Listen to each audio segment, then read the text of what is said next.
आज की किस्त में कुछ ऐसा हुआ जो शायद किसी ने सोचा भी नहीं था।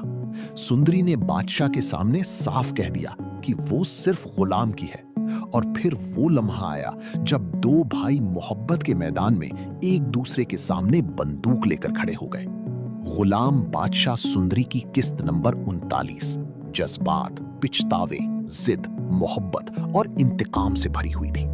इस किस्त का सबसे बड़ा दर्द ये था कि हर किरदार अपनी मोहब्बत के लिए लड़ रहा था, लेकिन इस लड़ाई में रिश्ते टूटते जा रहे थे। सबसे पहले हमें वो मंजर देखने को मिला जहां एक बाप अपनी गलती मानता है। वो कहता है कि वो बेटे की मोहब्बत में पागल हो गया था और उससे बहुत बड़ी गलती हो गई। ये मंजर इसलिए अहम था क्योंकि पहली बार किसी बड़े ने अपने फैसले पर शर्मिंदगी जाहिर की। वो ये भी समझता है कि सुंदरी सिर्फ जिद का नाम नहीं, बल्कि वो एक बीवी की हैसियत से अपना फर्ज निभा रही है। इसकी अल्फाज में पिछतावा भी था और बेबसी भी। नाजरीन के लिए ये लम्हा बहुत इमोशनल था क्योंकि एक तरफ खानदान की रिवायातें हैं और दूसरी तरफ बच्चों की जिंदगियां। दूसरा अहम मंजर लाजो और घर की औरतों का था। लाजो अपने बच्चों के लिए परेशान है। उसे डर है कि कहीं गुलाम और सुंदरी को कुछ ना हो जाए।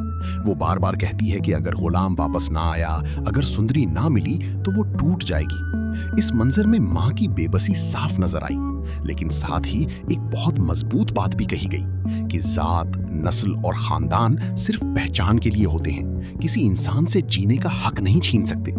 ये डायलॉग इस किस्त का सबसे पावरफुल सोशल मैसेज था।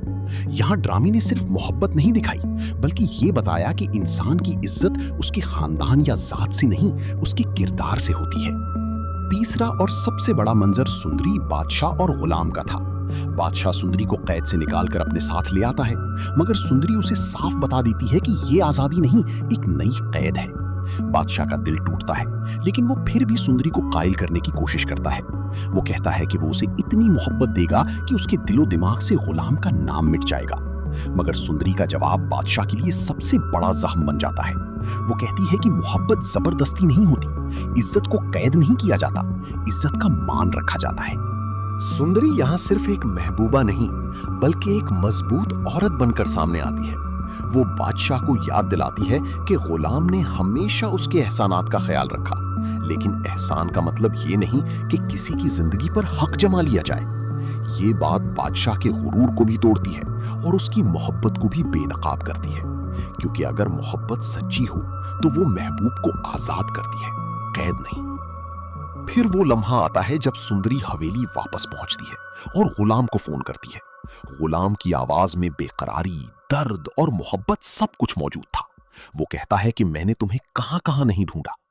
ये सीन नाजरीन के दिल को छू लेने वाला था, क्योंकि गुलाम की मोहब्बत में जुनून नहीं, वफादारी थी। आखिर में गुलाम हवेली पहुंचता है और बादशाह के सामने आ खड़ा होता है।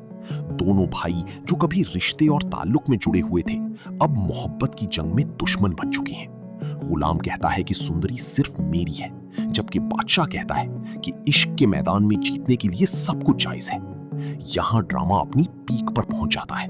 बंदूकें निकल आती हैं। सुंदरी दोनों के बीच खड़ी हो जाती है और कहती है कि अगर शौक है तो मुझे गोली मार दो, ना मैं रहूंगी ना ये तमाशा रहेगा। ये सीन अगली किस्त में लगता है कि ये कॉन्फ्रंटेशन मजीद खतरनाक हो जाएगा। मुमकिन है हवेली के बड़े इस लड़ाई को रोकने की कोशिश करें, लेकिन बादशाह का टूटा हुआ दिल उसे कोई बड़ा कदम उठाने पर मजबूर कर सकता है। सवाल ये है कि क्या गुलाम सुंदरी को बचा पाएगा? क्या गुलाम वाकई बादशाह को नुकसान पहुंचा देगा, या फिर सुंदरी की कुर्बानी दोनों को रोक देगी? अगर आपको ये रिव्यू पसंद आया तो ड्रामा नबर को सब्सक्राइब जरूर करें और बेल आइकन दबाएं ताकि कोई किस्त मिस ना हो। कमेंट में जरूर बताएं, आपके ख्याल में सुंदरी को गुलाम के साथ होना चाहिए या बादशाह की मोहब्बत भी सच्ची है?